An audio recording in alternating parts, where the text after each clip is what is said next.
గ్రంథం 7వ అధ్యాయం. వేసవి కాలపు పండ్లను ఏరుకొనిన తరువాతను, ద్రాక్ష పండ్ల పరిగె ఏరుకొనిన తరువాతను ఎలాగుండును?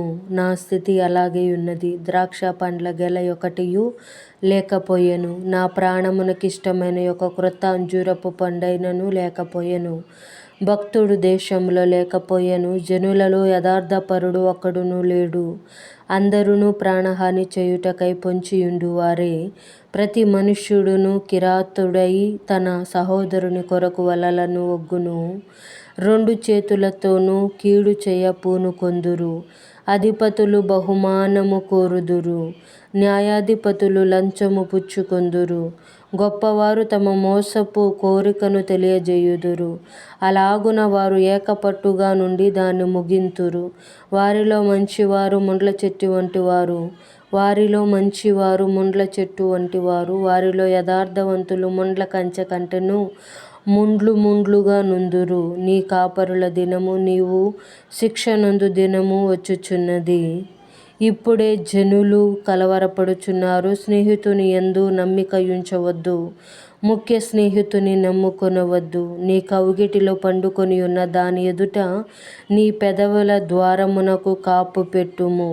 కుమారుడు తండ్రిని నిర్లక్ష్యపెట్టుచున్నాడు. కుమార్తె తల్లి మీదికిని, కోడలు అత్త మీదికిని లేచెదరు. ఎవరి ఇంటివారు వారికే విరోధులగుదురు. అయినను యెహోవా కొరకు నేను ఎదురుచూచెదను.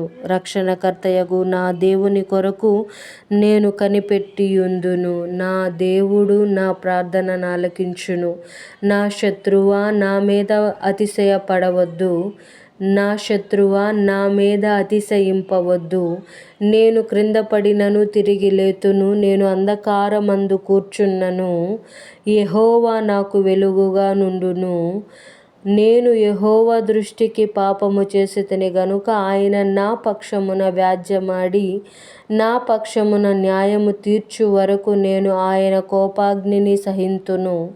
ఆయన నన్ను వెలుగులోనికి రప్పించును. ఆయన నీతిని నేను చూచెదను. నా శత్రువు దాన్ని చూచును. నీ దేవుడైన యెహోవా ఎక్కడనని నాతో అనినది అవమానము నొందును. అది నా కండ్లకు అగపడును. ఇప్పుడు అది వీధిలోనున్న బురద వలె త్రొక్కబడును. నీ గోడలు మరలా కట్టించు దినము వచ్చుచున్నది. అప్పుడు నీ సరిహద్దు విశాలపరచబడును. ఆ దినమందు అష్షూరు దేశము నుండియు, ఐగుప్తు దేశపు పట్టణముల నుండియు, ఐగుప్తు మొదలుకొని యూఫ్రటీసు నది వరకు ఉన్న ప్రదేశము నుండియు, ఆయా సముద్రముల మధ్య దేశముల నుండియు, ఆయా పర్వతముల మధ్య దేశముల నుండియు జనులు నీ యొద్దకు వత్తురు. అయితే దేశ నివాసులు చేసిన క్రియలను బట్టి దేశము పాడగును.